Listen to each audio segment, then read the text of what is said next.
এই পাখিটা নিজের পালক তুলে তার মালিকের মাথায় সুন্দর করে ডিজাইন করে দেয়। তারা প্রথম যখন পাখিটাকে খুঁজে পেয়েছিল তখন তার শরীরে কোনো পালক ছিল না।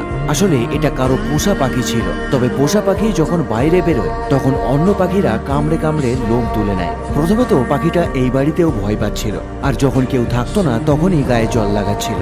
তবে তারা ধৈর্য ধরে এবং পাখিটার যত্ন করতে শুরু করে। প্রায় 1 বছর পরে পাখিটার আবার নতুন পালক গজিয়ে যায় এবং তারপর থেকে সে প্রতিদিন স্নান করত নিজেকে পরিষ্কার পরিচ্ছন্ন রাখার জন্য। হয়তো নতুন পালক পেয়ে সে আর এই পালকগুলোকে হারাতে চাইছিল না। এই জন্য বারবার আয়নার সামনে গিয়ে নিজেই নিজের সৌন্দর্য দেখত, আর নিশ্চিন্ত হলে সে তার মালিকের কাঁধে উঠে বসে থাকত। তারাও পাখিটার জন্য নতুন নতুন খেলনা এনে দিত, যাতে সে একটু রিল্যাক্সড এবং কনফিডেন্ট ফিল করতে পারে।